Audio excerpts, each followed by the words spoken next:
Traffic advisory जारी की गई है, क्या कुछ अहम है इस ट्रैफिक एडवाइजरी में और क्या कुछ जानकारी इस हवाले से?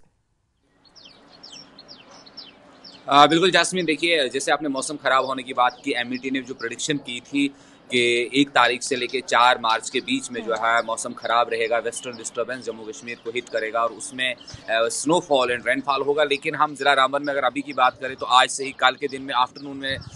बादल छा गए थे और अभी भी बादल पूरे छाए और पूरा बारिश का मौसम बना हुआ है और लगता है कि अब से कुछ देर बाद ही बारिश का सिलसिला शुरू हो जाएगा। इसी एमईटी की प्रेडिक्शन को मद्देनजर रखते हुए ट्रैफिक पुलिस ने जो एडवाइजरी जारी की है वो वाहन चालकों के लिए है। तमाम जो भी जम्मू सरन नेशनल हाईवे पर सफ़र करने वाले लोग हैं उनके लिए एडवाइजरी है कि वो जब सफ़र करने का इरादा करें तो सबसे पहले उनके लिए ये कहा जाता है कि वो जो ट्रैफिक पुलिस की तरफ से एक एडवाइजरी जारी होती है, वो चाहे सोशल मीडिया नेटवर्क्स पर हो, चाहे जम्मू कश्मीर पुलिस की वेबसाइट पर हो या डिफरेंट मीडिया चैनल के जरिए आप तक पहुंचती है, तो उसको ज़रूर फॉलो करें क्योंकि इससे आपके सफ़र में दिक्कतें नहीं होंगी। उस एडवाइजरी में सबसे पहले आज जो अहम खबर यह है कि आज वन साइड ट्रैफिक रखा गया है। जैसे हमने कल की बात भी करी थी कि ये पहली बार हुआ पिछले 5-8 महीनों में कि वन वे ट्रैफिक किया गया और उसमें आज जम्मू से श्रीनगर की तरफ ट्रैफिक चलेगा, जिसमें सबसे पहले लाइट मोटर व्हीकल सुबह 6 बजे से लेकर 1 बजे के दरमियान चलेंगे और उसके बाद 1 बजे से लेकर शाम के 6 बजे तक बड़ी गाड़ियों को, जैसे माल बरदार गाड़ियां हैं, वो जम्मू से श्रीनगर की तरफ चलेंगी।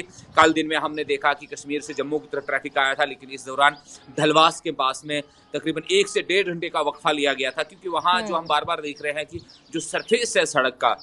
वो बहुत ख़राब है, उस वजह से गाड़ियों की पासिंग में दिक्कत होती है और वो ट्रैफिक जैम की एक बड़ी वजह बन जाता है और आवाम को दिक्कतों का सामना होता है। तो इसी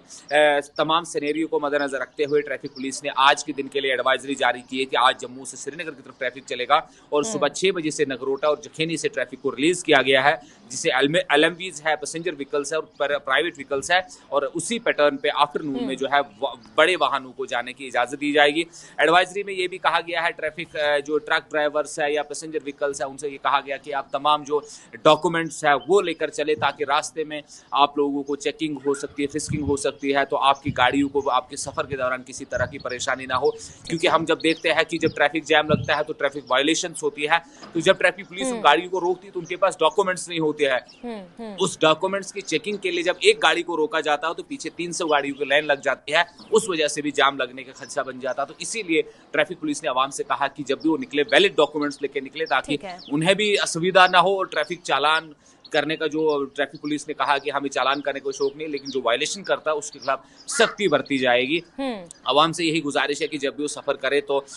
डॉक्यूमेंट्स लेके चले और सबसे बड़ी बात है कि जो जितने भी ट्रैफिक रूल्स है आपको स्लो मूवमेंट में चलना है, जहाँ पे जाम है ओवरटेक नहीं करना है, आपको फिटनेस और गाड़ियों के तमाम फिटनेस और डॉक्यूमेंट्स का वो ख्याल रखना है ताकि आप दूसरे लोगों के लिए परेशानी की वजह ना बने। लेकिन अहम एडवाइजरी और अहम सबसे जो बात है वो यही है कि वन वे ट्रैफिक है, अपोजिट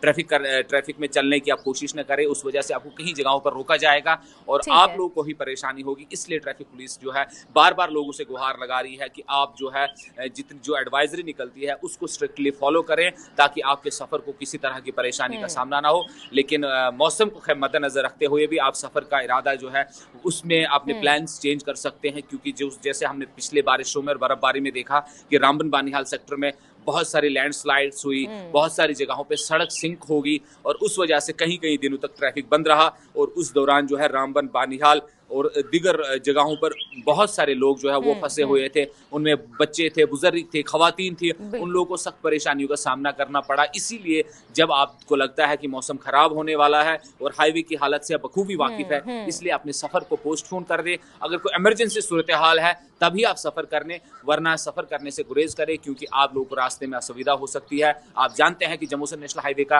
रामबन बानीहाल स्ट्रेच इस वक्त जो है अंडर कंस्ट्रक्शन है, 4 लेन प्रोजेक्ट का जो है काम जारी है। उस वजह से डिफरेंट लोकेशंस पर, जैसे हम ढलवास की बात करते हैं, वहां पर पूरा मड स्लश चलता रहता है और ये खाली बारिशों में ही नहीं, मौसम ठीक होता है तब भी मड स्लश वहाँ चलता रहता है, उस वजह से सिंगल वे कैरेज होता है तो जाम लगता है। वैसे ही ढलवास हमने ये कैफेटेरिया मोड़ है वहाँ पर भी सेम पैटर्न है कि मड स्लश चलता है, सिंगल वे कैरेज है और पूरी चढ़ाई है जिसकी वजह से गाड़ी जो बड़ी गाड़ियाँ हो जैसे 8 चक्की 10 चक्की 12 चक्की गाड़ियाँ हैं उन्हें दिक्कतों का सामना होता है और ट्रैफिक मूवमेंट जो है स्लो हो जाती है। और पिछले दिनों की बात है जो हमें नई स्लाइड्स मिली है वो हिंगनी के मकाम पर और शिरबी के मकाम पर है, जहाँ पर बिल्कुल बिलाल, एक तरफ जहाँ नेशनल हाईवे 44 की सूरत को बदलने करने और इसमें सुधार करने के लिए तमाम कदम उठाए जा रहे हैं, वहीं कहीं ना कहीं लोगों की यात्रा को सुगम बनाने के लिए, ईजी बनाने के लिए ये एडवाइजरी कारगर साबित होगी। बहुत शुक्रिया बिलाल हमारे साथ जुड़ने के लिए, जानकारियों के लिए।